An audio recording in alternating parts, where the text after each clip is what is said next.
सर्वप्रथम तो हमारा नमस्कार।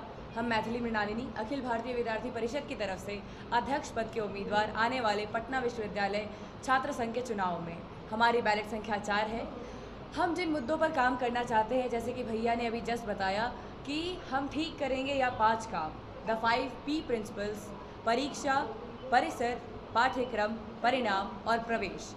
अगर हम प्रवेश से स्टार्ट करें तो जब कोई स्टूडेंट पटना यूनिवर्सिटी में दाखिला लेते हैं तो उनके पेरेंट्स बहुत खुश होते हैं कि चलो हमारा बच्चा जो है वो एक बिहार के बहुत अच्छे यूनिवर्सिटी में पढ़ने जा रहा है। उनकी बहुत सारी एस्पिरेशंस होती हैं, लेकिन जब वो बच्चे यहाँ पर आते हैं तो कई बार उन्हें वो माहौल नहीं मिल पाता, वो अपॉर्चुनिटी नहीं मिल पाती। अगर हम बात करें प्रवेश की तो हम लोग देख रहे हैं कि जो यहाँ के एंट्रेंस एग्ज़ाम है वो कहीं ना कहीं नहीं है और स्कोर के बेसिस पर एग्जामिनेशन नहीं हो पा रहा है और स्कोर के बेसिस पर एडमिशन हो रही है, जिसके कारण हमारे जो बिहार बोर्ड के भाई हैं या बहनें हैं उनके एडमिशन में थोड़ी दिक्कत हो रही है और उन्हें कहीं ना कहीं ये माहौल, ये यूनिवर्सिटी का एक एटमॉस्फेयर वो नहीं मिल पा रहा है। अगर हम परिसर की बात करें तो परिसर में बहुत सारी चीज़ों की ज़रूरत है। सबसे पहले तो एक हाइजीन की ज़रूरत है, एक मेंटेनेंस स्टाफ की ज़रूरत है कि जब आप परिसर में जाएँ तो जाते के साथ आप खुश हो जाएँ कि हाँ, आप वहाँ पर पढ़ने के लिए जा रहे हैं। परिसर में हम बात करते हैं तो सिक्योरिटी को भी इंक्लूड करते हैं, इसीलिए सीसीटीवी के इंस्टॉलेशन की भी बात करेंगे। हमारा जो सिस्टम है, अगर हम पाठ्यक्रम की बात करें तो वो चॉइस बेस्ड एजुकेशन का है, लेकिन मेरा ये प्रश्न है कि क्या हमें सच में चॉइस मिल रही है? अगर हमारे पास इतनी वेराइटीज़ ऑफ ऑप्शंस हैं लेकिन वहाँ पर प्रोफेसर अवेलेबल ही नहीं है तो बच्चों के लिए बहुत ज़्यादा दिक्कत का विषय होता है कि कई बार क्लासरूम्स ही नहीं होते तो कई बार प्रोफेसर्स ही नहीं होते हैं। हमारे वैक का कोर्स हो गया, सेक का कोर्स हो गया, फिर AEC का कोर्स हो गया, इसकी प्रॉपर इम्प्लीमेंटेशन नहीं हो पा रही है, उनके टाइम पर सिलेबस भी नहीं मिल पा रहा है। इन सारे इशूज़ को हम लोग सामने रखेंगे।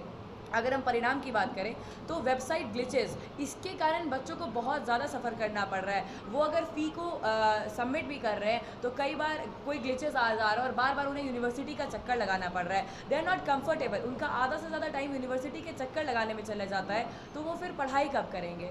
तो इन सारे मुद्दों पर हमें काम करना है और क्योंकि हम एक स्पोर्ट्स बैकग्राउंड से हैं तो हम इसमें जो एक टच देना चाहते हैं वो हम चाहते हैं कि स्पोर्ट्स की फैसिलिटीज़ जो है वो भी बहुत ज़्यादा इंक्रीज़ की जाए। जो स्पोर्ट्स की किटिंग है, जब इंटर यूनिवर्सिटी हम लोग कोई भी खेल खेलते हैं तो उसमें हमारी जो प्लेयर्स हैं उनको थोड़ी और बेटर फैसिलिटीज़ देनी चाहिए, क्योंकि हम लोग जानते हैं कि स्पोर्ट्स से भी हम अपने देश का नाम रोशन कर सकते हैं। फिर चाहे वो खेलो इंडिया हो या फिर कोई भी कंपटीशन, उसकी जो शुरुआती स्तर होती है वो इंटर यूनिवर्सिटी गेम्स या फिर कंपटीशन से ही होती है।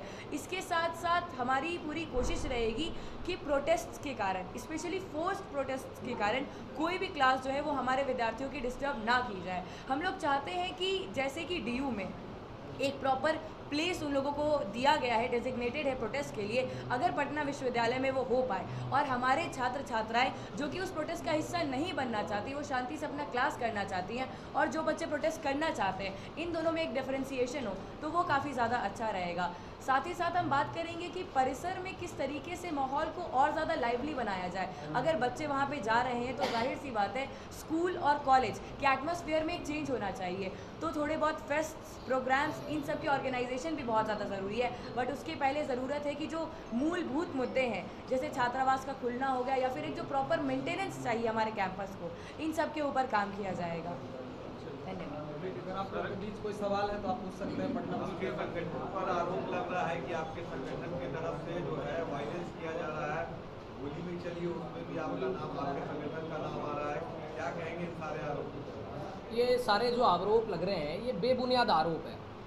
जब अभी विद्यार्थी परिषद के कैंडिडेट्स की कैंपेनिंग के माध्यम से जब विद्यार्थी परिषद की इतनी एक्सेप्टेंस है स्टूडेंट्स के बीच में, तो जो बाकी लोग हैं वो बौखला गए हैं। वो कोई भी घटना हो रही है उसमें विद्यार्थी परिषद का नाम जोड़ रहे हैं। मुझे बड़ा दुख हुआ आज सुबह न्यूज़पेपर जब मैंने पढ़ा, उसमें दैनिक भास्कर जैसे पेपर में इतना क्रेडिबिलिटी रखने वाले, उसमें विद्यार्थी परिषद का नाम लिखा है। आप जबकि देख लीजिए पुलिस ने जिन लोगों को उठाया है वो किस पार्टी से जुड़े हुए हैं, वो जनस्वराज के लोगों से जुड़े हुए हैं। ABP का एक सिंगल कार्यकर्ता आप मुझे बता दीजिए जो किसी भी उसमें इंसिडेंट में इन्वॉल्व हो, नहीं है।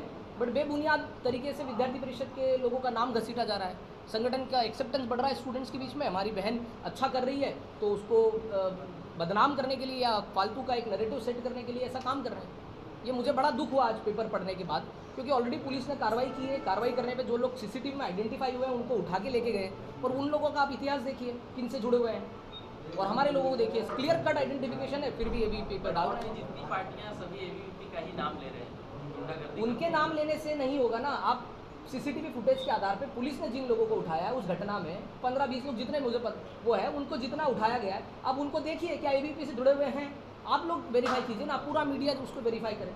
क्यों बेवजह कोई भी संगठन अगर एबीपी पे क्लेम करेगा तो एबीपी के लोग ऐसे थोड़ी ना हो जाएंगे। मतलब मुझे आप सब लोगों से भी निवेदन है कि आप लोग नहीं किए। विद्यार्थी परिषद का एक भी कार्यकर्ता किसी भी मारपीट में इन्वॉल्व नहीं है।